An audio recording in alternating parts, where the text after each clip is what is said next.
Blessings and welcome back to MMA Jammin with the mighty Kyle Chin. It's been a minute, it's been a while. You don't know how to deal with some personal things. Mom passed and all of that, so we had to, regroup and come back again. But we're back. There's a lot of exciting things that have been happening, especially in MMA. The rise of Israel Adesanya is still popping with an amazing performance against Paulo Costa recently. To see what he was able to do was incredible, and it brings us to something that I kind of want to talk about today, which is star power. What makes a superstar? Adesanya is definitely becoming the next big superstar. He's going to be bigger than Conor McGregor, in my opinion. And there's several factors that I kind of see that are recurring to do with these superstars. Whether it be showboating, whether it be style, whether it be personality, whether it be the kind of internet presence or social media presence afterwards, or how well they speak in interviews, press conferences, and so on. And then you have guys who are like GSP, who really was all about performance, and for some reason people just loved him even though he wasn't into creating beef or anything like that. And even sometimes he had a boring style, but people still love GSP to death. Same thing with man like Khabib. What is it about Khabib that makes him so appealing to people? And then you have man like Khamzat Chimaev coming out of the woodworks now, who is going to be the next big superstar from that side of the world. People liken him a lot to Khabib, and so it's going to be interesting to discuss it. And I want to discuss it today with a brethren who is doing his thing in Florida, former light heavyweight amateur champion, and now doing his pro run, has just started his pro run at 2-0. He's a knockout artist, he's a ground and pound artist. So we're gonna talk to Val The Animal, and we're gonna start. Don't know, we always start out with a little jam. So we'll start it with a little something. Yo, Red Bull. Yo. Man change the game, yeah man. Full of flow and full of style like baby weight, yeah man. No me think me got the man like baby pain, yeah man. Babylon a Babylon, me use the main and clap the shoulder name. Don't know, Governor Idonia, yeah man. This is Val's pick. So we're bringing in Val The Animal. Bless up. Like, comment, subscribe. Here we are. Welcome, Val The Animal. Pick up yourself, bro.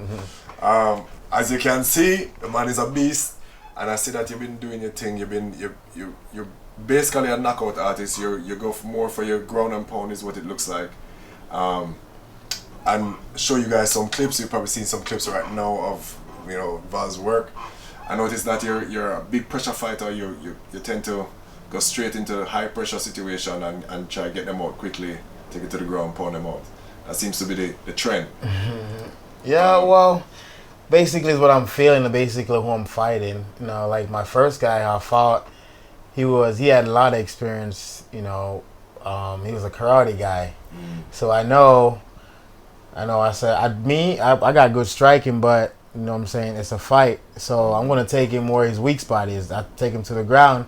The first time I took him down, I noticed he was on his back. He wasn't really doing anything. He was just holding on to me. So I'm like, all right, I want to keep him here. So the ref stood us up. I noticed when he's on his feet, he's moving around. I'm like, all right, I'm gonna respect this guy no matter what. He's a karate guy. Kicks coming from everywhere. So I'm like, I'm gonna take him to the ground. The second guy I fought, my second professional fight, he's a wrestler. So he's a wrestler. I'm gonna try and keep him on his feet. So it depends on who I'm fighting. Right. If I'm fighting a Muay Thai guy, I'm gonna box him.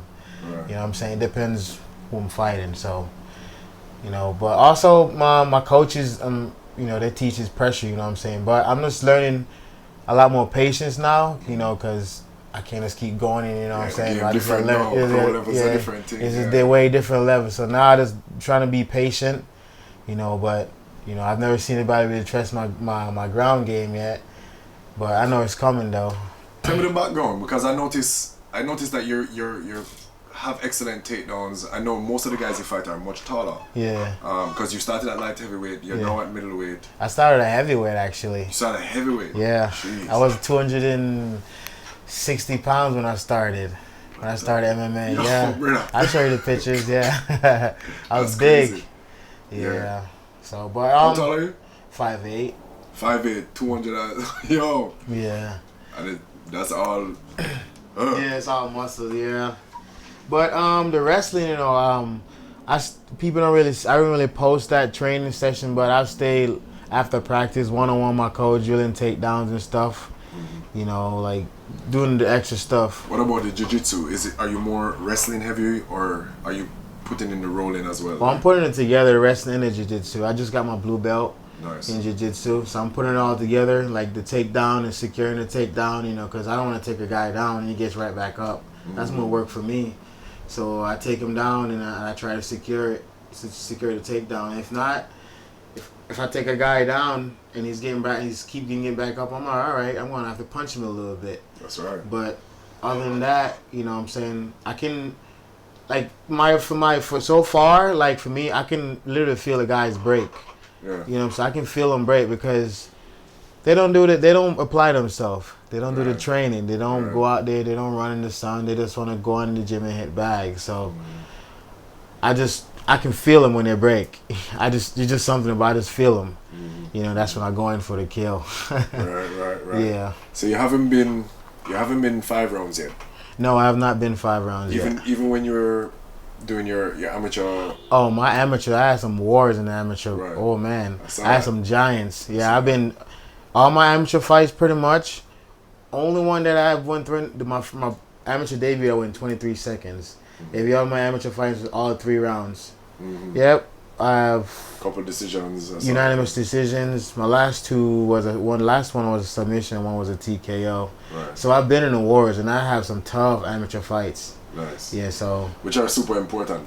So 2019 Florida MMA Awards, you got Breakout Fighter of the Year. Breakthrough, yeah.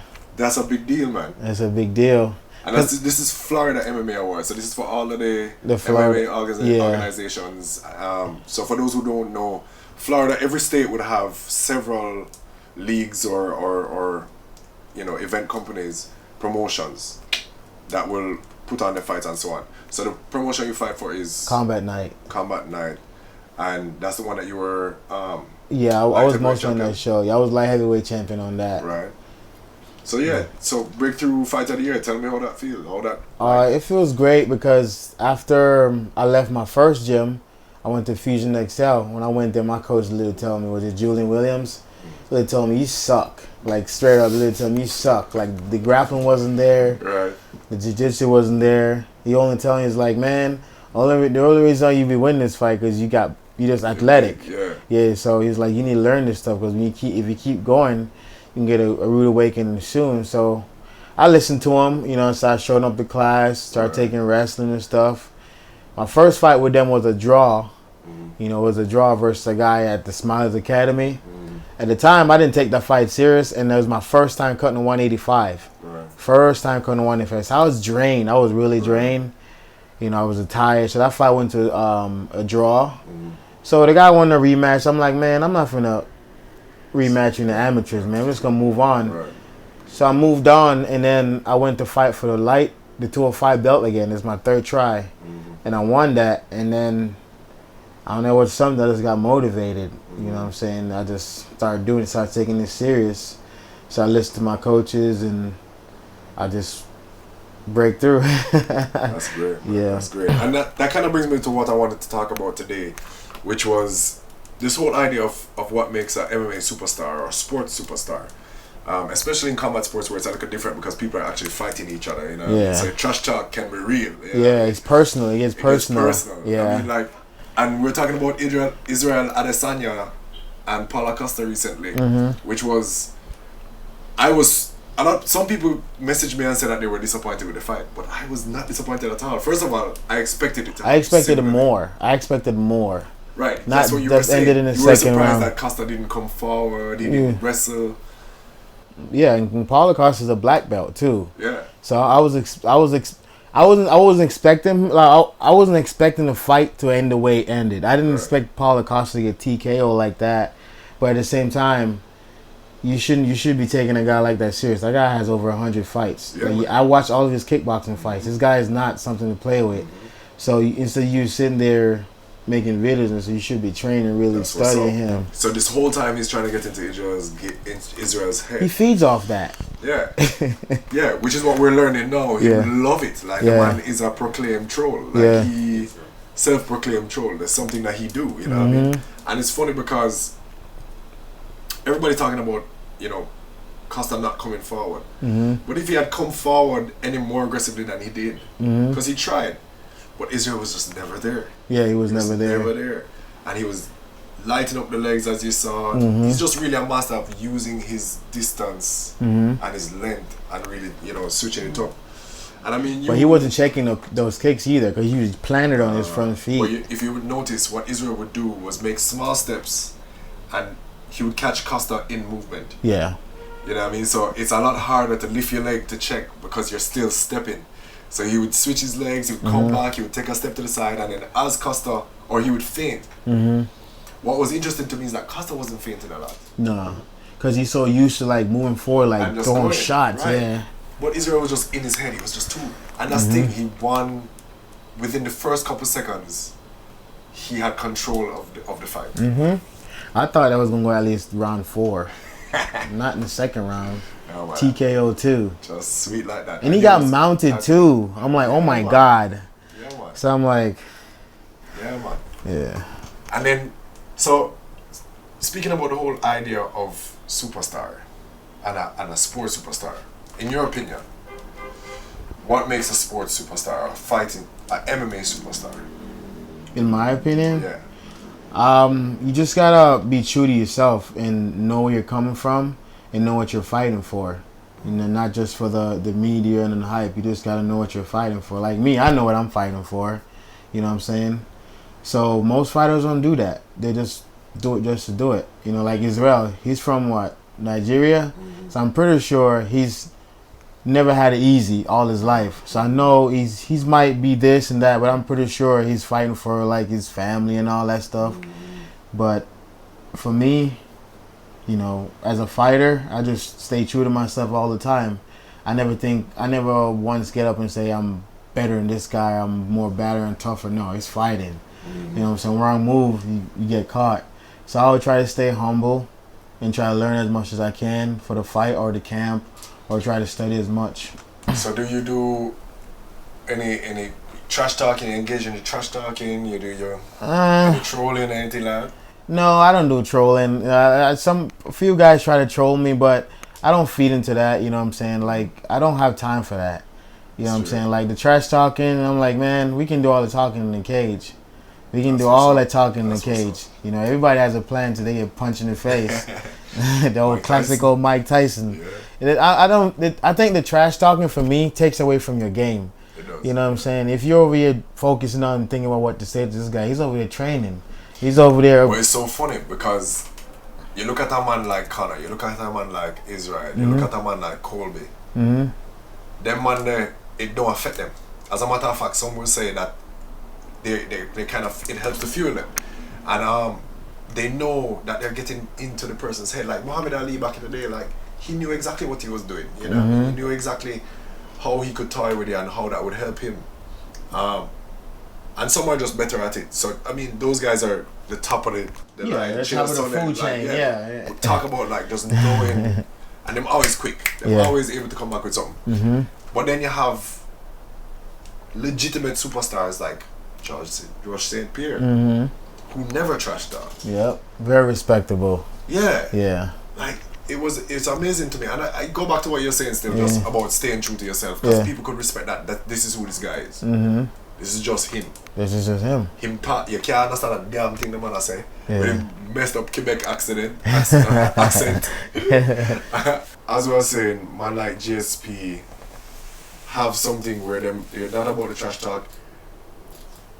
They do the talking in the cage, like you say, and he was consistently winning. People love a winner, and people love people who lose and come back and win again. But then you have man like Khabib now, the undefeated guy. Everybody loves an undefeated fighter.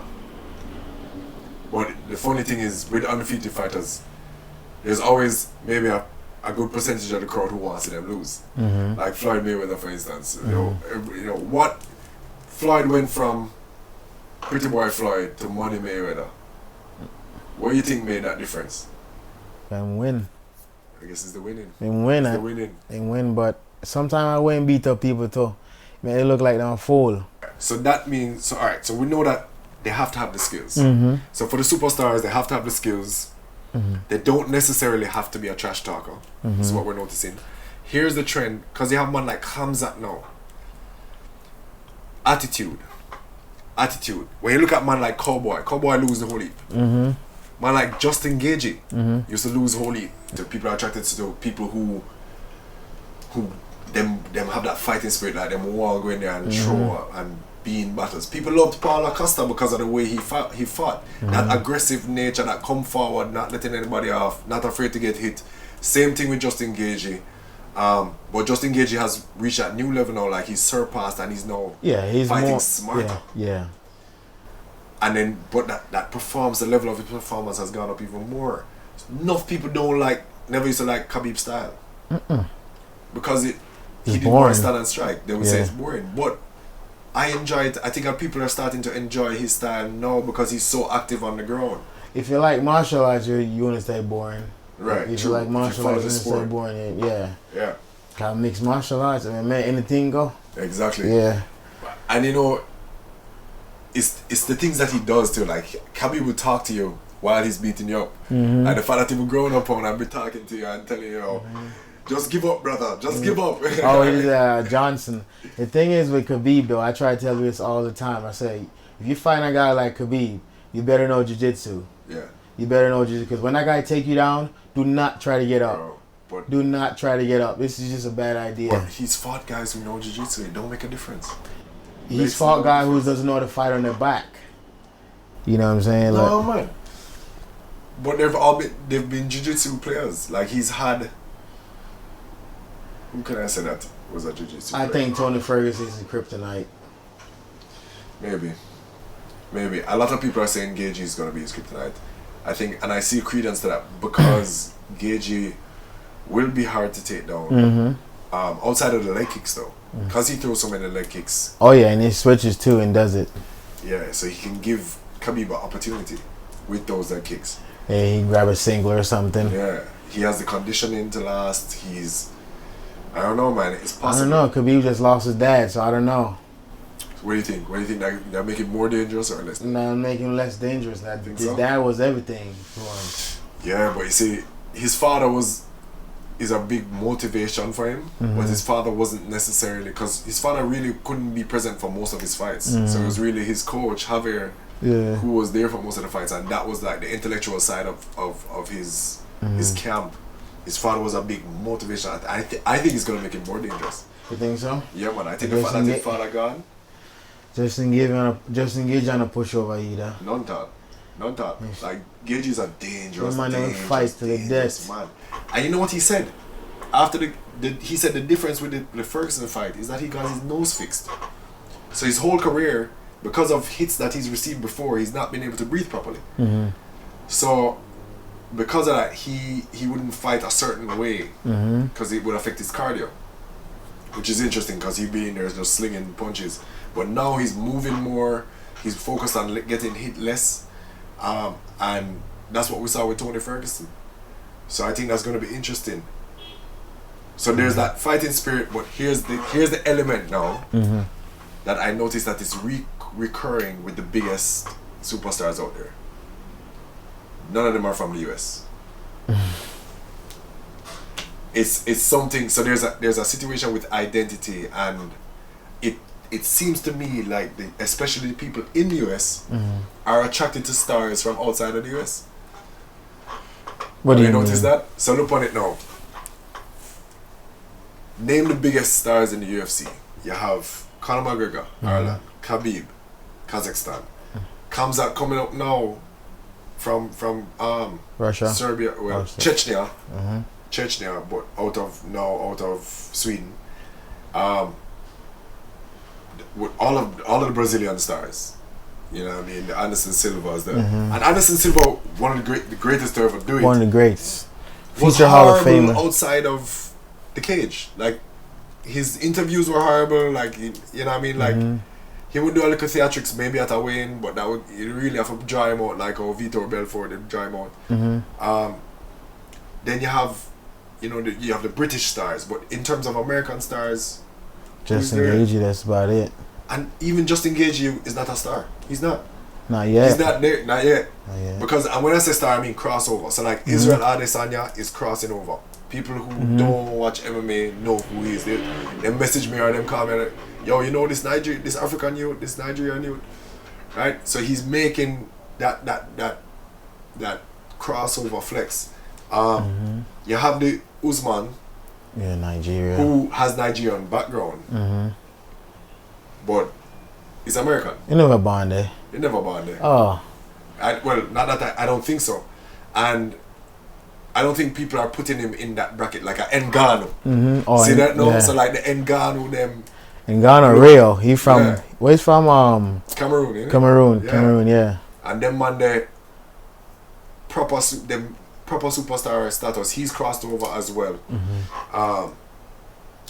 So I'm looking at that now as an element, which is why I think the people like Usman, people like even our boy Aljamain Sterling, who are repping, and yourself who are, well, you born here, but Grow ya. grow here. Someone like Aljamain who never born in Jamaica, but is now repping Jamaica hard, because I think it does help your image and your star power when you can show that flag. You stand out more. You stand out more because and I think it just boils down to that. I think because the sport is so popular in America and it's so saturated in America that you have to find little ways to stand out. There needs to be something different.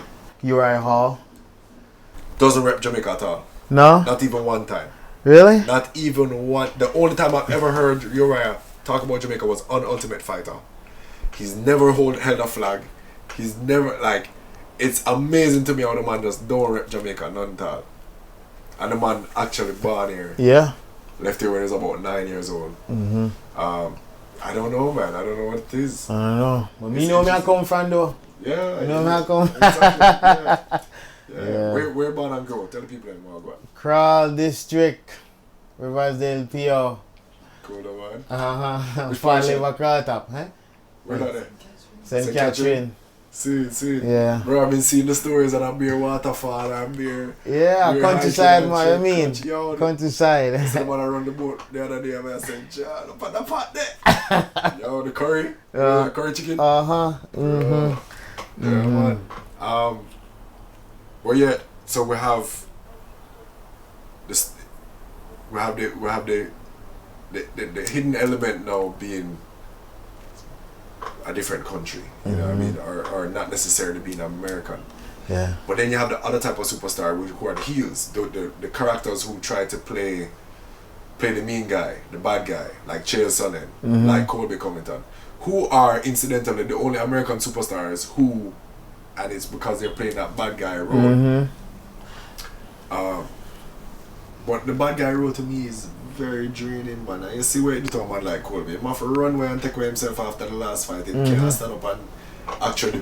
Then chat too much and talk too much and get beat up. You get beat up now, and then him run go find a little room and type some tweets about ref stop it and all kind of foolishness.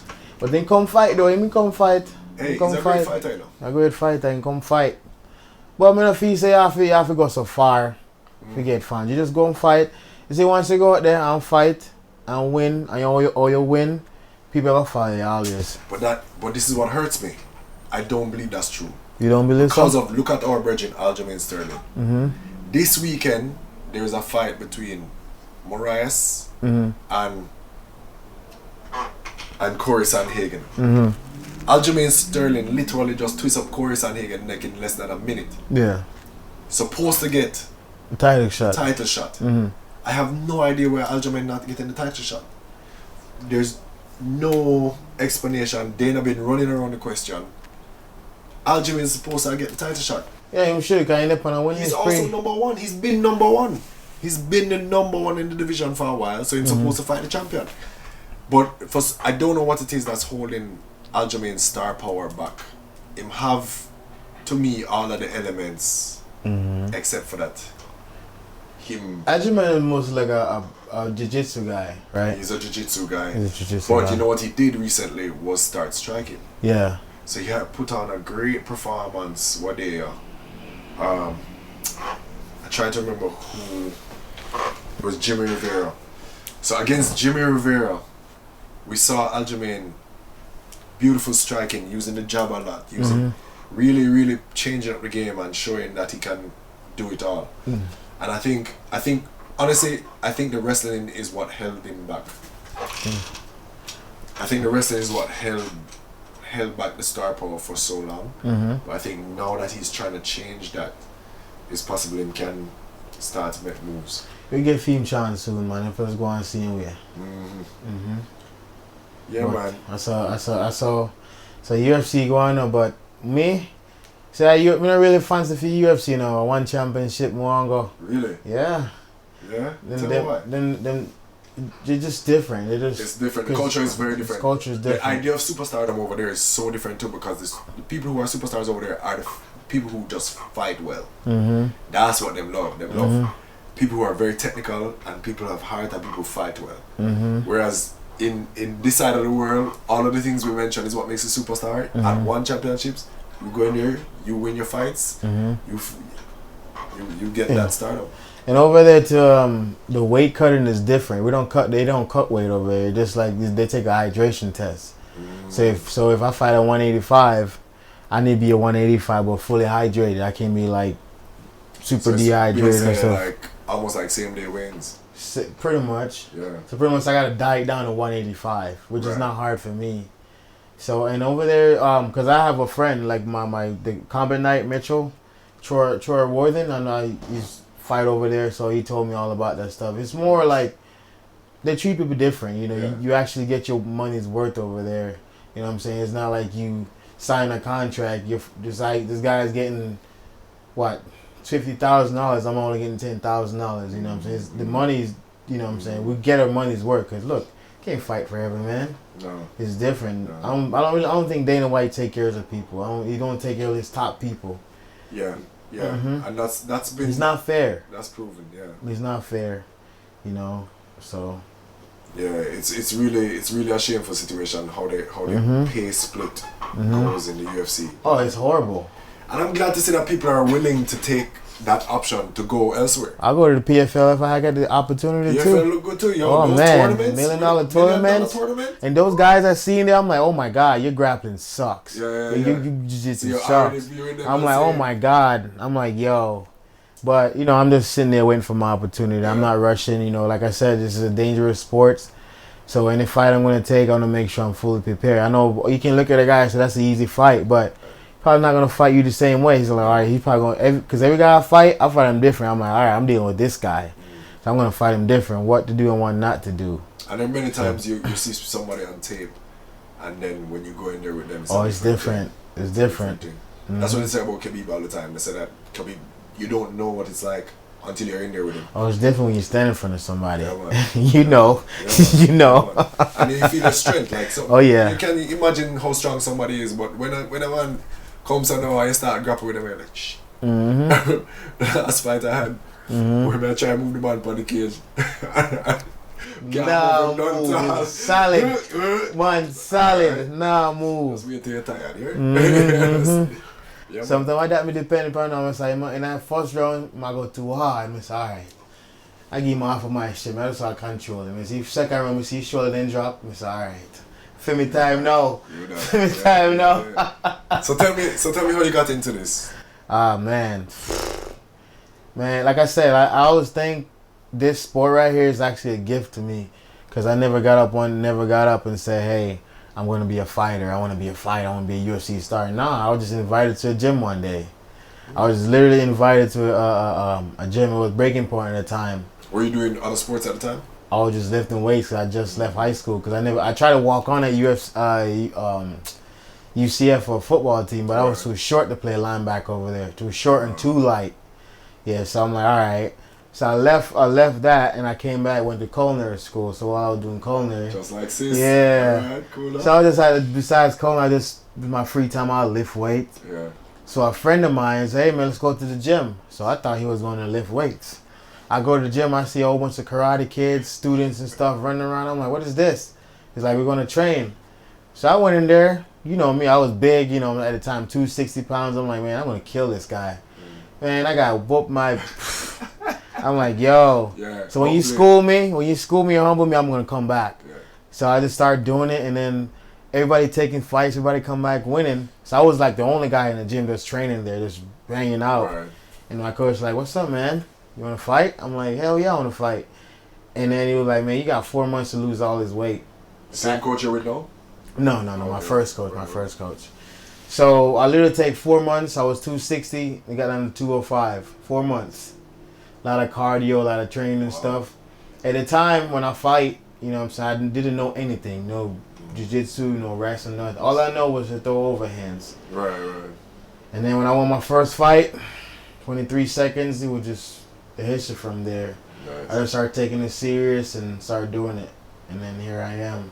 Nice. So that's why I think MMA is a gift to me. So, because I never actually went chasing it. I think he found me. Right. He just me fulfilling it now. But everybody said I'm fulfilling my dad's. Your father wanted to be a fighter? My dad was a track star actually, but he knew how to box. See. Yeah, he was a really good track star, but he never had his opportunity. So I feel everybody always say I'm fulfilling his dream. So nice. I'm living it. Yeah, you know what I'm saying? Well, that's the cherry on top, isn't it? Yeah, that's the cherry on top. And you have your father proud of you and things. Oh, I know he is. Yeah, I know he is. Everybody's proud of me. This is my sister right here. Yeah. We grew up together. You know what I'm saying? So I'm pretty sure they all proud of me. Even when I'm fighting, they're like, be careful. Yeah. But So, I know the danger of the sport. So you ever watch the fights live, or you watch them afterwards? some videos and stuff. Yeah. That's the scary part, watching it live. Yeah. But afterwards, when it's okay, then you know. Yeah. It's the same to remind mama. They're like some get licking up. They're like someone I'm bleeding up. Sorry, go still. You can't just go in and beat up man. So you know I'm get licked up. Oh, you want glit? Yeah. People understand. Oh, you gonna? Oh, you want go? Oh, you want? Tell you something get that lick and it hot. But that's alright. I'm gonna give him back one real quick. Yo,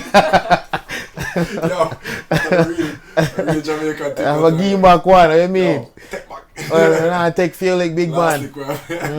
Last league where I come from school. Last league. No, sir. If I want to give me last me, I run him down and give him back for him lick. All of me pass me get me, I run him down. See how we Straight. Well, yeah, man. All right. Well, you know, I mean, we're glad to see you're on your journey. We're glad to see all the Jamaicans doing their thing. You left here when you were how old? 12 years old. You left here when you were 12. You're up in Florida. Yeah. You did high school, and then you went straight into MMA. Yeah, pretty much. Journey. You have a other job? Yeah, I work at Chili's. Right, so you're cooking and things. Yeah, I work full time and train full time. Jeez. Yeah, so it's really rough on me, but I do it. I've been doing it since I started, so I think. Yo, we don't have the luxury right now. I mean, there's at this level when you're just starting. That's how it's gotta be. Yeah, I'm still learning. There's a lot more to learn. There's a lot. I analyze myself from day to day. Even my fights, and when my fights, I'm like, though that guy that's fighting right now, the new guy will beat that guy right there. That's how I look at myself. Like my old self, my new self will always beat that guy. You know, it's not, every time I fight and I watch the fight, I'm like, I made a mistake here, and I take it to my coach, and he will see the same mistakes. And sometimes he will call me out before I even see it, and I'm like, but it's good that he told me it's good that I can see my mistakes. You know what I'm saying? Most fighters don't see that. Most fighters don't really see where they're making the mistakes at. It's not a bad thing. They need somebody to tell them, but it's also a blessing when you know you can see your own mistakes. It's different, you know. So I try to get better every day and try to do my thing. Got you know. Proper. Yeah. All right. Last thing. Take 3 fighters. The best attributes from 3 fighters. So if you could emulate, instead of saying which fighter would you emulate, give me 3 fighters that you could take skill sets from. Skill sets? Well, definitely my future competition, Adesanya. I really love his style, and I love to meet him one day. Like, I love his style. Like, I watch this guy kickboxing. Like, his footwork, it's so amazing. Like what I do is when I watch him, I take the TV off, right, and I just look at his feet. Man, once you can move your feet, once you can move your feet, the punch is gonna come. Of course. The punch is gonna come. Especially if you're always in position to punch. I know I'm short, but I know, like, I know I'm short, but like I have a boxing coach named Craig Danger Duncan. Like, look, man, you're short, but you still can get in. Right. A jab is everything. You know what I'm saying? So Adesanya is striking. It's so amazing. Like, I wish I was like on his level, but has twice the amount of experience as me. Even guys with 10 times the experience he has just can't do what he can. And his fight IQ is so high. That's what it is. His fight IQ is so high. Like what it is. his fight IQ. So which attribute you're taking from the fight IQ or the footwork? The footwork overall. Adesanya's overall fighter, yes. Right. My second one is Khabib. Like I love his ground game. Like when we go there, you're not getting up. You know what I'm saying? Like I'm gonna control you. Hold the arm, get the legs. Take it away from up. him. Yeah, my coach Julian Williams teach that. You know, when you can really take a grown man and break him, I mean, that's the height of the game. Yeah, you have a grown man like me, you can literally take me down and do what you want. That's yeah. You know, complete domination. That's complete domination. Like you can dominate somebody to where he wants to give up. Yeah. You know, like the ground game is sick. The wrestling, people don't really take wrestling serious, but the wrestling is really effective. Hell yeah. Wrestling is really effective. He's been able to show how wrestling can cancel jiu-jitsu. You know what I mean? And that's what's impressive to me. Because you remember the time he wore the shirt. Oh man, it was something about Sambo being better than BJJ. Or he was like Sambo, BJJ Sambo if it was lame or some stupidness. I can't remember. I'll find the picture. Yep. My third one would be Damian Meyer. His jiu-jitsu. Really? So the BJJ... Not the striking. Yeah. It just... Yeah, he's a snake. It's just like in the cage, people don't understand. When you go in that cage, when you go in that cage and you have 1,000 people watching you, like people don't understand. It's really hard. Like for me, like I literally like block everybody out and like listen to my coaches, you know what I'm saying? But to go on there and be that comfortable on the ground on an MMA fight is different because I would never pull guard in a fight. Right. I would never, ever pull guard in a fight. He does it. Yeah. You know what I'm saying? He winning in triangle chokes, you know, choking people out. You know what I'm saying? He's very comfortable on his back in the cage. Not me. Once you take me down, I'm getting right back up. Yeah, the wrestling and the jiu-jitsu, those two factors makes a big difference in MMA because everybody know how to throw a punch. Everybody can sit there and throw a punch all day. But I've seen most fighters like when they go to their camp, they only sit there and do stand up.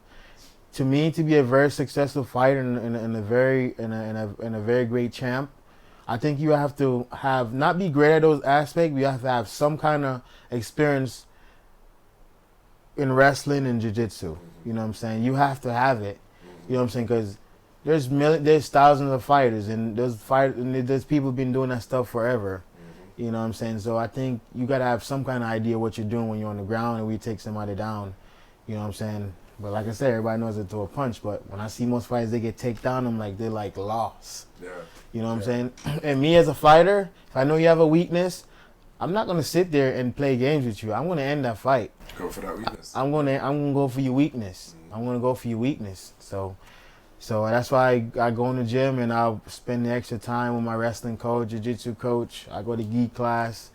You know what I'm saying? I go to my boxing coach. I take the extra time to do the conditioning. These are stuff you need to do to be a champion. Because if not, this sport is savage. This sport will eat you up and spit you out like it's nothing. And everybody forget about you. So you got to make yourself present by doing these things and applying yourself. That's how I see it.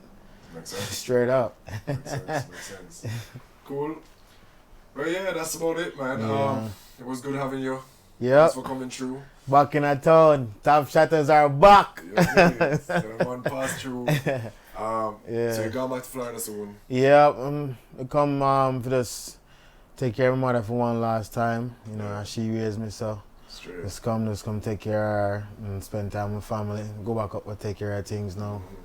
Yeah, man, this episode is definitely for the mamas. Of course. I don't know. Both of us have R.I.P. Miss P. Yeah.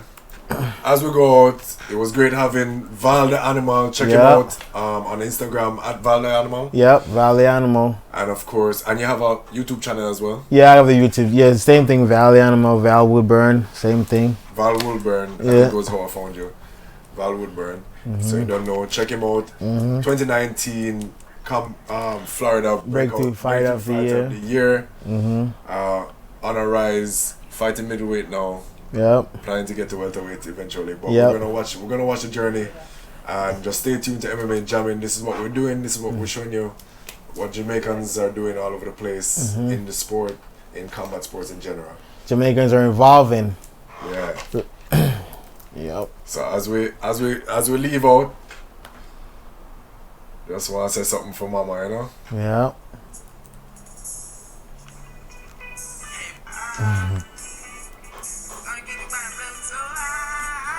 And you remember them country bus Tangerine? Oh, I got Rivers there to catch taxi. Mm-hmm.